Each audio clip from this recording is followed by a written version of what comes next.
नमस्कार। आजको भिडियो दुध र दहीमा कुन बढी फाइदाजनक छ त यसका वैज्ञानिक तथ्यहरूसहित भिडियो प्रस्तुत गर्दैछु। सुरु दुधबाट गरौँ। दुधलाई कम्प्लिट फुड भनिन्छ। 100 ग्राम दुधमा 3.2 ग्राम प्रोटिन, 4.1 ग्राम फ्याट, 4.4 ग्राम ल्याक्टोज, 120 मिलिग्राम क्याल्सियम लगायत vitamin A, vitamin B2, vitamin B12, अन्य भिटामिनहरू र पर्याप्त मात्रामा खनिज तत्त्वहरू पाइन्छन्। अब दुध खाँदा शरीरलाई हुने फाइदाहरू जानौँ। दुधमा हुने क्याल्सियमले हड्डी र दाँत बलियो बनाउँदछ। प्रोटिनले मांसपेशीको विकासमा सहयोग पुर्याउँदछ। त्यस्तै दुधमा हुने ल्याक्टोज र फ्याटले शरीरलाई ऊर्जा दिन्छ र यसमा भएका बी भिटामिनहरूले स्नायु प्रणाली सही र स्वस्थ राख्न मद्दत गर्दछ। अब दहीको बारेमा जानौँ। दुधलाई ल्याक्टिक एसिड ब्याक्टेरियाले फर्मेन्ट गरेर दही बन्छ। दही बन्ने प्रक्रियामा दुधमा भएको ल्याक्टोज सुगरलाई ल्याक्टिक एसिड ब्याक्टेरियाले फर्मेन्ट गरेर ल्याक्टिक एसिड बनाउँदछ र त्यसले दुधमा भएको प्रोटिनको स्ट्रक्चर जेल फर्ममा परिवर्तन गर्दछ।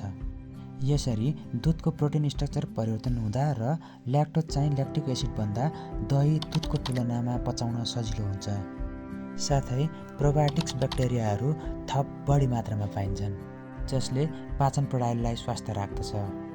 100 ग्राम दहीमा लगभग दुधकै मात्रामा प्रोटिन, क्याल्सियम, फ्याट र भिटामिन तथा खनिजहरू पाइन्छन्। दहीले के गर्छ त यसका फाइदाहरू जानौँ।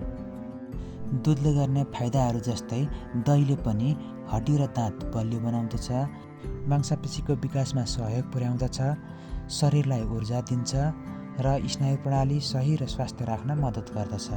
दहीका थप फाइदाहरू भनेको पाचन प्रणाली सुधार गर्दछ, रोगसँग लड्ने क्षमता बलियो बनाउँदछ र आन्द्राको स्वास्थ्य राम्रो राख्दछ। विभिन्न अनुसन्धानहरूका अनुसार दुधमा हुने ल्याक्टोज 100 जनामा लगभग 70 जनालाई नपच्ने हुन्छ, जसले गर्दा शरीरमा धेरै खालका समस्याहरू देखा पर्न सक्छन्। तर दही ल्याक्टोज इन्टोलरेन्स भएका मानिसहरूका लागि पनि सजिलै पच्ने र पाचन प्रणालीमा सहयोग गर्ने गर्दछ। अब दुध र दहीको तुलना गरौँ।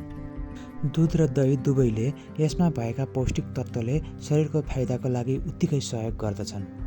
अनुसन्धानहरूका अनुसार दुध लगभग 100 मा 70 जनालाई नपच्ने हुन्छ र यसले पेट ढुस्सा हुने, ग्यास जम्ने, पेट दुख्ने, डायरिया हुने, वाकवाकी लाग्ने तथा दुध खाएपछि अरू कुरा केही खान मन नलाग्ने जस्ता समस्याहरू देखा पर्न सक्छन्।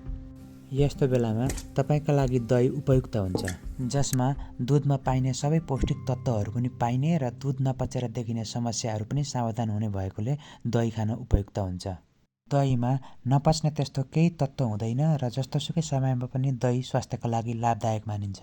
तर यदि तपाईँले दुध खाँदा केही समस्याहरू देखिँदैन र यसमा भएको ल्याक्टोज पच्छ भने दुध वा दही जे खाए पनि फरक पर्दैन। यदि दुध खाँदा तपाईँलाई माथि भनिएका जस्ता समस्याहरू देखिए भने त्यसलाई दुध नपचेको वा दुधमा भएको ल्याक्टोज नपचेको भनेर मानिन्छ।